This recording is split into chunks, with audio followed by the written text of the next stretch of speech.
Welcome to Deep Thought, accepting what's right in front of you. Now, many of you follow me on my, my men's channel, where I talk generally about man gets woman and secondarily about sovereignty and everything. And honestly, a lot of you have said y'all prefer Deep Thought better. So I have zero problems with that. Zero problems. If I had my druthers, I'd just be doing Deep Thought. But guys be out here still needing help with relationships, and I don't have any problems helping there. But I was thinking about something because you know how, sometimes I'll do some videos and say, hey, go outside. Because there's anybody who pays attention to all the relationship hubbub, and I do sometimes mean hubbub, you'll see situations where guys will say, the only way you're going to get a woman is if you're 6 feet tall. Sometimes they put a racial element in. You got to be white, got to have a square jaw and all of that. And if they don't put the racial element in, you got to look like a Tyrone and everything. And, or if you don't have this, or if you're short, you don't get any women and everything. And I'm like, well, hold up. Oh, you know what I always say? I say, go outside, go to some place where you see people, men and women interacting, sometimes whole families. And I'm just like, do y'all go outside? Because, in the legal field, they'll call it prima facie evidence, meaning it's obvious on the face of it. And on that face of it, for that relationship thing and which men are getting women, on the face of it, all types of men are getting women.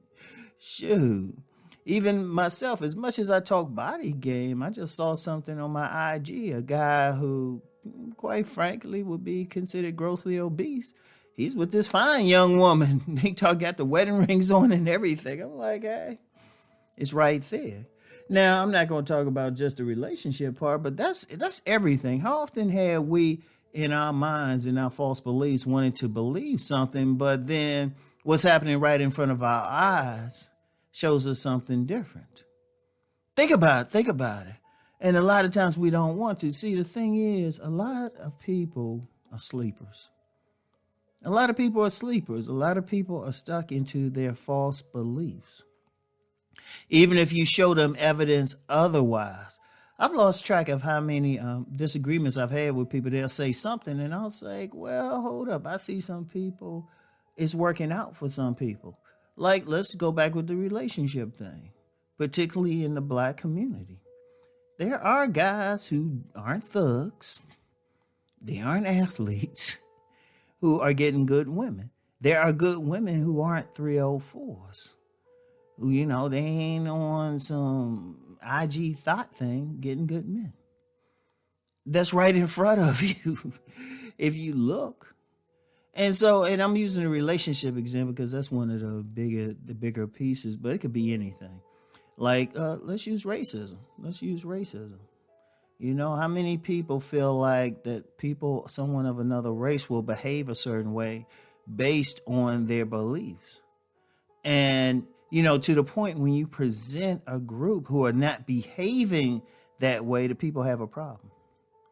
The people had a problem, Like, I remember one time, it was a Fox News host who was, I think it was, is it Bill O'Brien? Or that much, it tells you how much I keep up with it. But it was Bill O'Reilly, I think, something. Anyway, it was either him or someone else who was hanging out with Reverend Al Sharpton at Sylvia's, a place in Harlem. It's a famous Black-owned restaurant. I mean, they got Japanese tourists who come out to it to see it. And he was shocked at the behavior of the people in there. Everybody was chilled.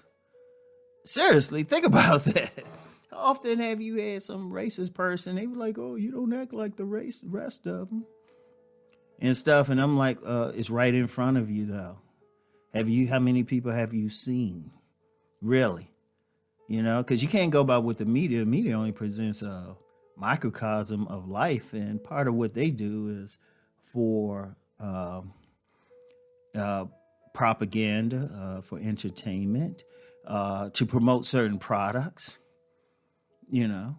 In fact, and I mentioned this on my main site. I was talking about classes and subcultures, and I pointed out to somebody like it within the black community. They were talking about something in the black community. I said, you got whole parts of the subculture that's not represented on TV, you know, or if it is, like very tiny, like the newest show, Bel Air, the update of Fresh Prince in Bel Air. And of course, they rich, but you got a whole subculture of blacks, and we talking in a few millions who live like that.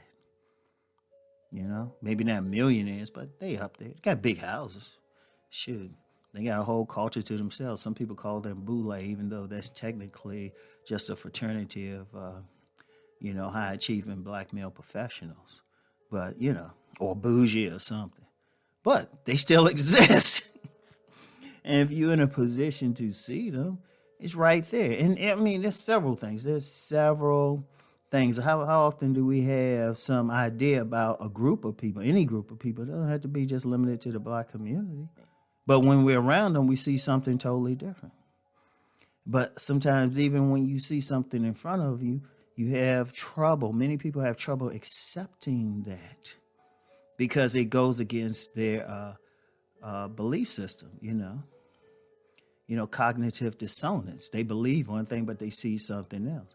In fact, some people will even fight against it. They won't believe it, or they'll forget it, or try to forget it, or they'll try to explain it away.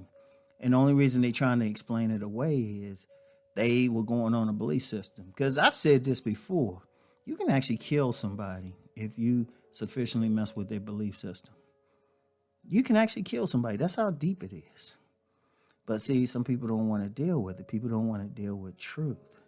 And, going through life, you gotta, yes, it's always something deeper to it, but sometimes it's right there and it's not that deep. When you see something, if you see a happy couple together and you didn't think they would belong together, I'm like, they're still happy. It's right in front of you. It don't require anything to, try to explain it away. So that's the thing. You got to learn to accept it, what's right in front of you, because that's all you have. Now, if you need to go deeper, okay, that's something deeper. Like if if it's directly affecting you, you might need to see it. And there are occasions where you do need to go deeper, but still, in general in life, what you see on the outside is just a reflection of what's on the inside, and it's probably more to the story and everything. But sometimes you just need to accept what you see. I want y'all to think about that, all right? And I'll get back with y'all. Peace and blessings.